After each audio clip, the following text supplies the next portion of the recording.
You turn my mourning into dancing. You turn my mourning into dancing. You turn my mourning into dancing. 'Cause your love changes everything. Your love changes everything. Oh, there's something about your love. Something about your love changes everything in my body. Oh, something about your love. Something about your love changes everything. It changes everything. Something about your love. Something about your love changes everything. It changes everything. Something about your love. Something about your love changes everything. Changes everything. Something about your love. Something about your love changes everything. Something about your love. Something about your love changes everything. Changes everything. Something about your love. Something about your love changes everything. Changes everything. Something about your love. Something about your love changes everything. You turn my mourning into dancing.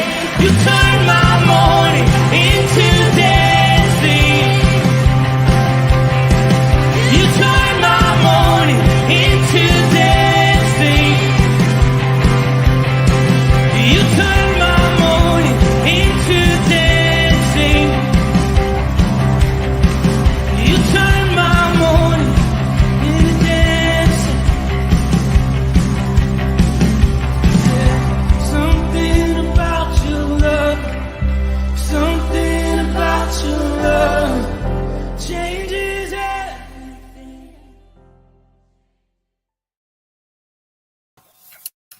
Good morning. I am so glad to be with you this morning. Wow, that weather yesterday. Was that crazy? The wind gusts were something else.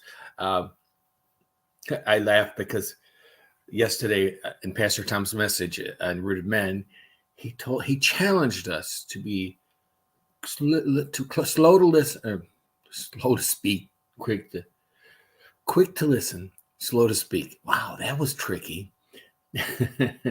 And steward our word. I think the one thing that I liked the best was speak life. When I was a kid, my mom used to say, if you can't say something nice, don't talk. And so many of us today feel our opinion is more important than the person that we're talking to. And that can't be the case. For example, yesterday, I walked out onto my deck. I was working in the garage. My garage door is broken, so I had to clear out the area for the guy to come to fix it. And I walk out on the deck in the backyard, and we cover our patio furniture with this, it's like a tarp cover, but it's actually designed for a table. And then I always clamp it around because the wind will grab the things and throw it all over the place and pull the cover will end up in the field. And I walk out, and it had turned my table and chairs into a parachute and slid it all off the deck, and all the chairs were upside down in the yard, and the table was hanging off the edge of the deck. And I'm thinking, and so I was slow to speak.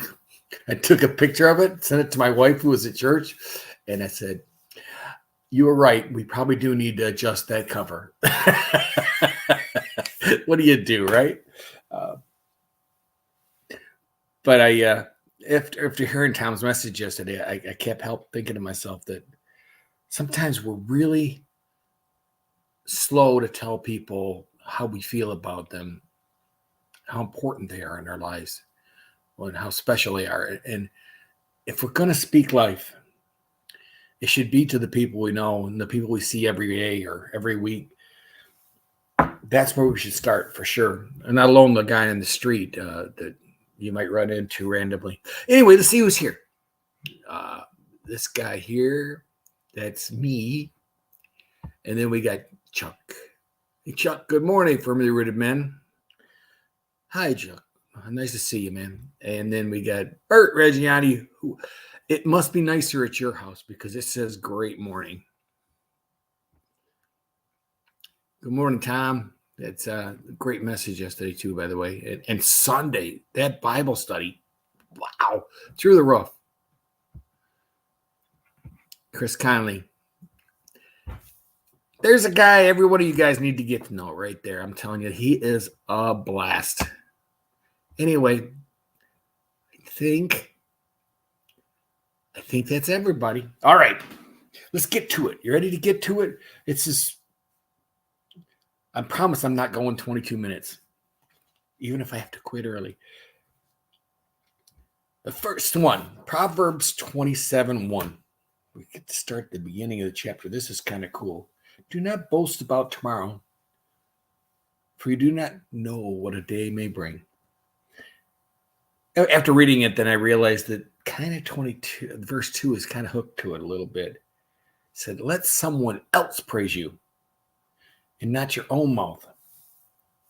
An outsider and not your own lips. So, speaking life, he's not telling us to talk about ourselves. We all know how awesome we are, right? And to sit here and boast about stuff. Boasting in general is what? It's kind of always not well received with others. I mean, sometimes they'll turn on you right in a minute. In this particular phrase, the word boast comes from the Hebrew root word mahala, and it's also means praise, self-praise. And I can't help but I wonder. Let's see where I got. Oh, I got something here. James, in James 4:13, it says, "Now listen. You say tomorrow we will go to this city or that city, and we'll spend a year there, carrying on business and making money. Why do you not even know what will happen tomorrow? What is your life? You're a mist that appears for a little while and then vanishes. Instead, you ought to say, if it's the Lord's will." Okay, so that's why I think verse 1 and 2 go together. Because basically, he's telling you not to boast about tomorrow, for you don't know what it'll bring. Let somebody else do the boasting. In James, he's telling us that you don't know. I mean, you can make all these grand plans, and we're not guaranteed that tomorrow. We're not guaranteed a chance to get to finish that stuff. The risk in boasting about your accomplishments and things like that is that you'll end up getting a false sense of who actually is doing it. Here you are boasting about all your great works, and then there's no credit for God. And which leads me to a Bible story, which that should, I guess, probably, right? King Nebuchadnezzar. God was with him. He conquered Israel. He hauled off slaves and prisoners all the way back to Babylon or wherever the heck that was. I can't remember now. But anyway, he started believing how great he was.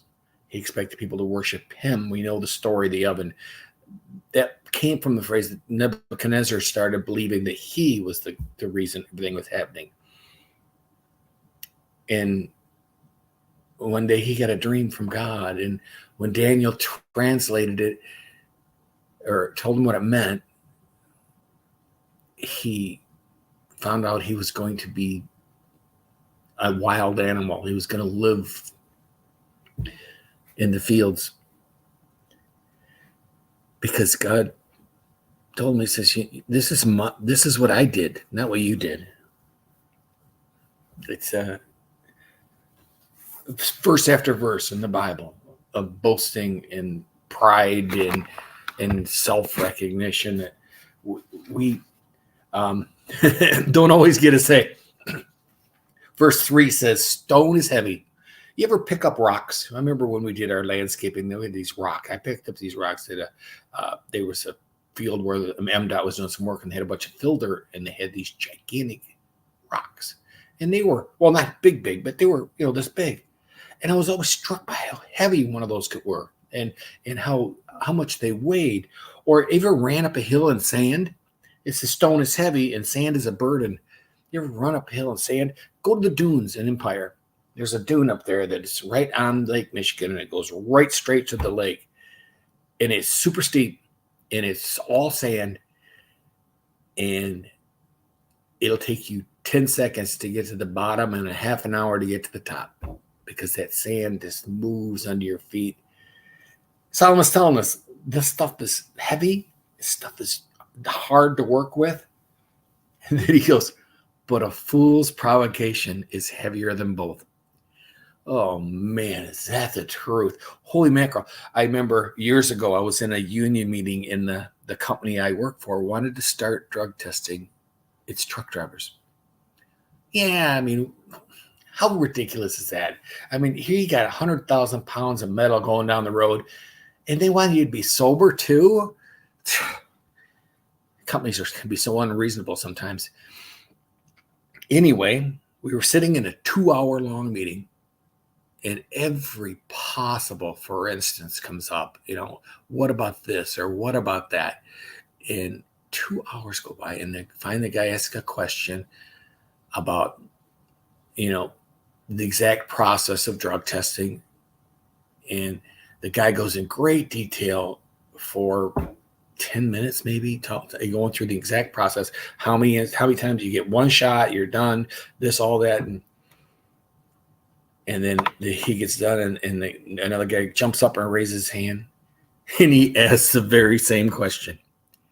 The very same question, and the rest of us were ready to kill him. It's dealing with somebody like that, dealing with a person that's provocating you or just being an irritant can be difficult sometimes.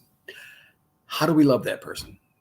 Good point. Good question. And still understand that he's heavier than a stone, that he's more burdensome than sand. Verse 4 says, oh, this is a good one too, because verse 4, anger is cruel and fury overwhelming, but who can stand before jealousy? You ever been mad at somebody? You've been mad at somebody, and then 20 minutes later, you're kind of over it. Maybe you shook hands, you bumped chests or whatever, and it was over. The anger went away. Jealousy is different. It kind of gets in your cracks. It eats at you. It pokes. It can really,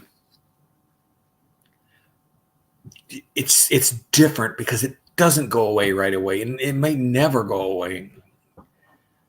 And Peter in Galatians writes a little bit on that, and he even talks about how he talks about living in the spirit and living in the flesh. And I'm going to read it because this really goes with Thursday night too. So I say, walk by the Spirit, and you will not gratify the desires of the flesh. For the flesh desires what is contrary to the Spirit, and the Spirit what is contrary to the flesh. But if you are led by the Spirit and you are not under law, the acts of the flesh are obvious: sexual immorality, impurity, debauchery, idolatry, witchcraft, hatred, discord, jealousy, fits of rage, self-ambition, dissensions, factions, envy, drunkenness, orgies, and the like. There's so many things. I thought I saw jealousy in there. Anyway, jealousy would be included in that. But the fruit of the Spirit is love, joy, forbearance, kindness, goodness, faithfulness, gentleness, and self-control. Against these things, there's no law. We've talked over the last couple of weeks at the men's group about law and grace. And the comments have been made that law is dead. And then Tom so eloquently put it, and I got to be telling you, it's awesome.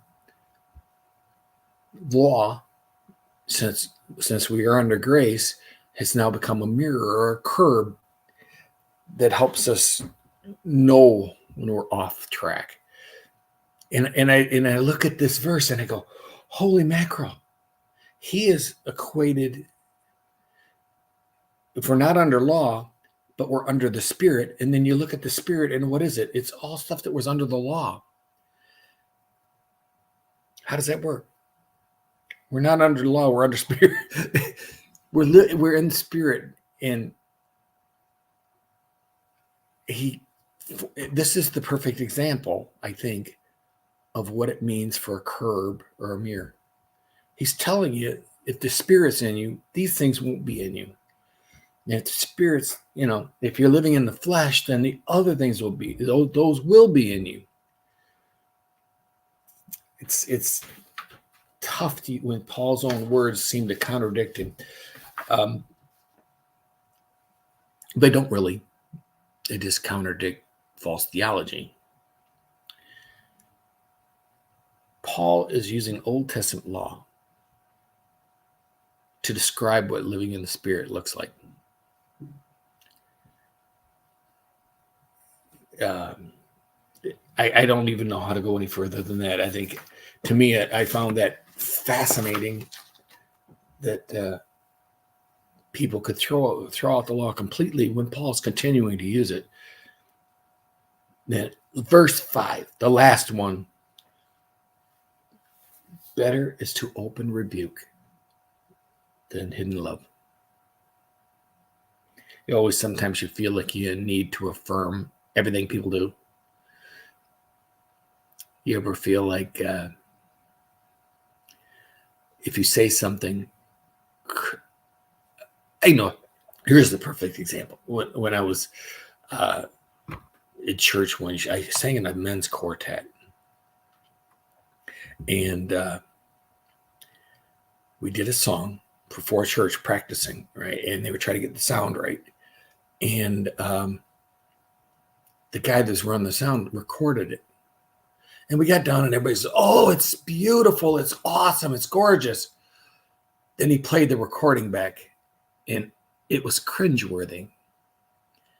It was pitchy. It was not together. There was so many things wrong with it.